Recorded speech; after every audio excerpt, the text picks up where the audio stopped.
Isang mapagpalang araw sa ating lahat mga kababayan ko at sa lahat ng mga OFW. Shout out po sa inyo lahat mga kababayan.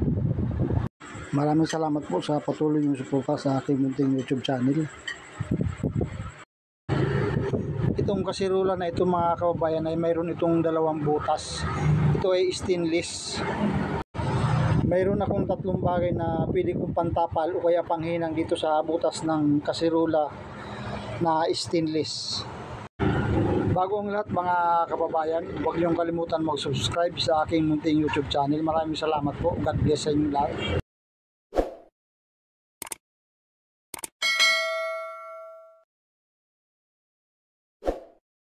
Linisin mo natin kung saan yung mayroong butas.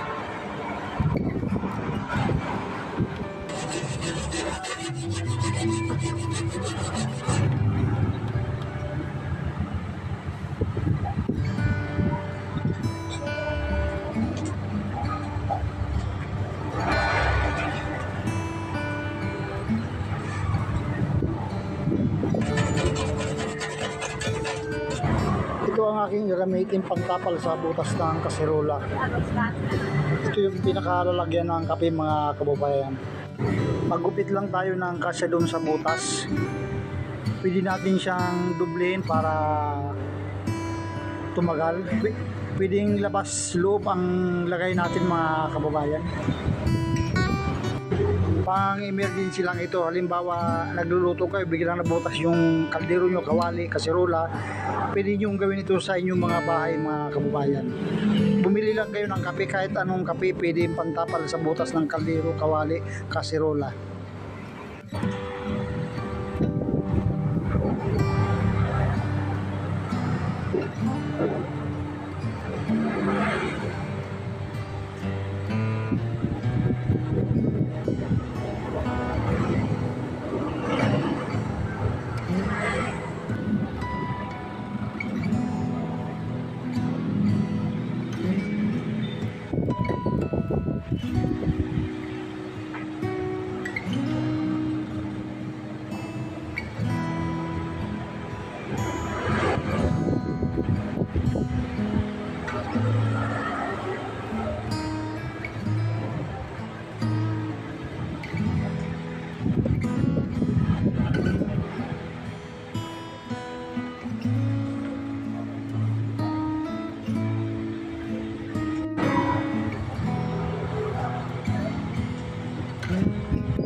Unahin kong dikitan dito sa loob.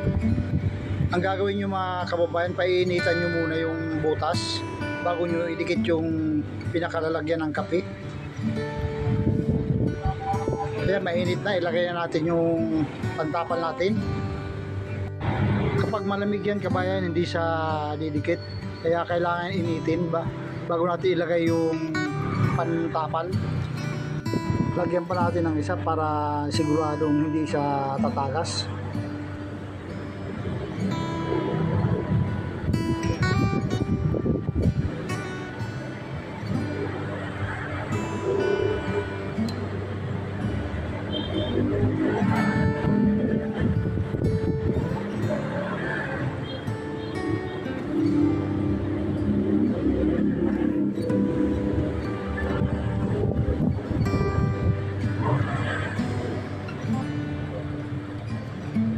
Sunod natin lagyan naman dito sa labas.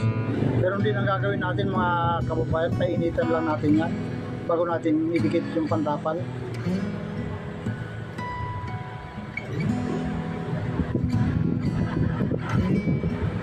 Dalawa rin ang ilalagay natin dyan. Pagkatapos yan kababayan, lagyan natin ng tubig at pakukuluin natin. Tingnan natin kung hindi masusunog yung nilagay nating pantapal na lalagyan ng kape.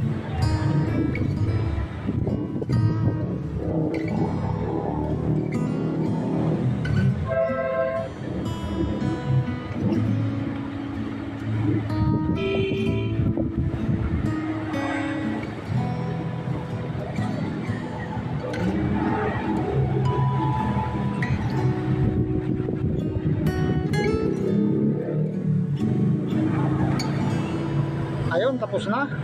Lagyan na natin siya ng tubig, pakukuluan natin ng tubig. Tingnan natin kung hindi siya tatagas.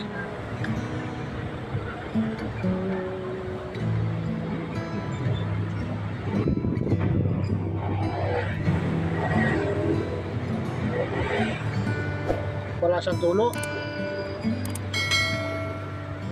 Ibig sabihin, effective yung ginawa natin pantapal ng lalagyan ng kape.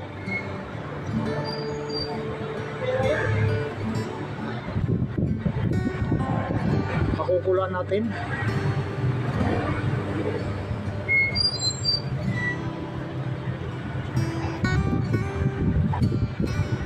Gamitan natin siya ng LPG torch para madaling kumulo yung tubig. Ayan, umuusok na. Ibig sabihin, malapit na siyang kumulo.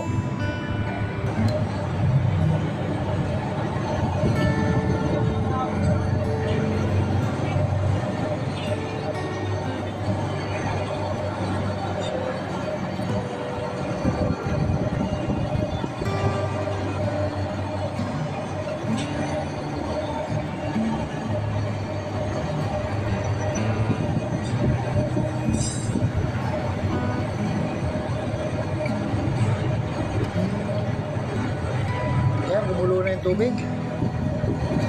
Hindi na siguro yan mga kababayan. Tingnan natin kung nasunog ba yung nilagay natin pantapal.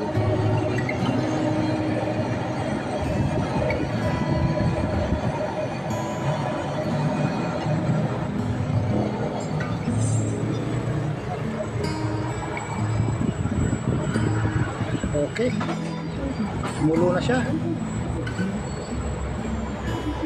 Tanggalin na natin ang tubig at tingnan natin yung nilagay natin kung nasunog ba.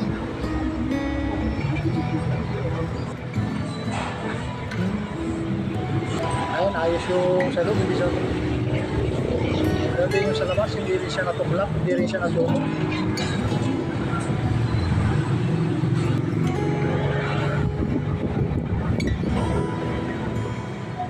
Pagkatapos itong kababayan ay hinahin ko naman siya ng stick weld aluminum rod. Ito naman ang aking pangalawang gagawin. Hinahin ko siya ng stick weld aluminum rod. Ito yun mga kababayan. Subukan ko kung kakapit ba ito sa stainless itong aluminum stick weld aluminum rod. Ayan kanyang butas.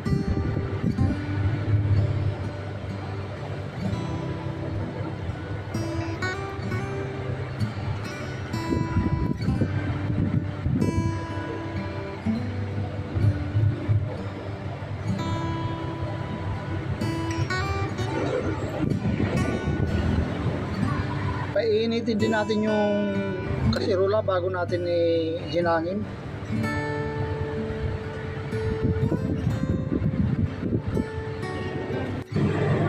Ayos, pwede pala yung panghinang yung stick weld aluminum rod. Kumapit siya mga kababayan. Ayos. Sunod naman susubukan ko dito mga kababayan yung silver rod.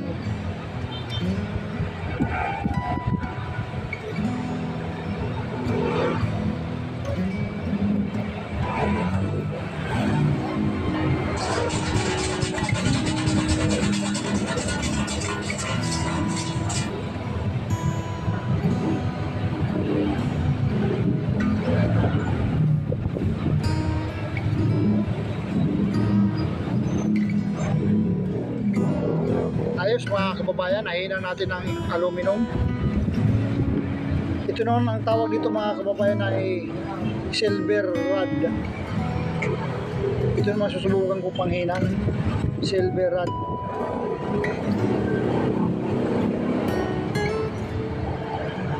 Tingnan natin kung kakapit din siya.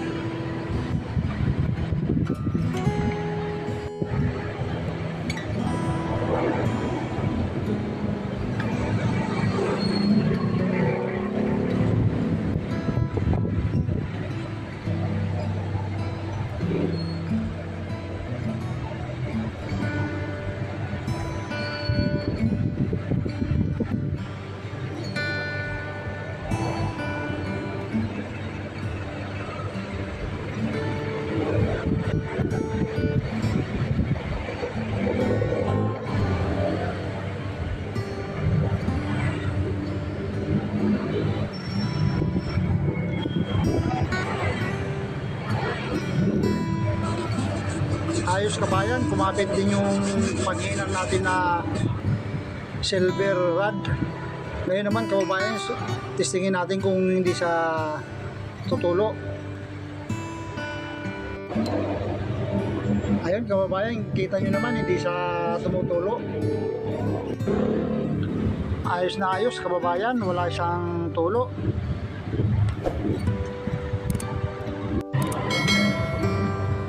Sa lahat po ng mga kababayan ko at sa lahat ng mga OFW, maraming salamat po sa inyong lahat. God bless po.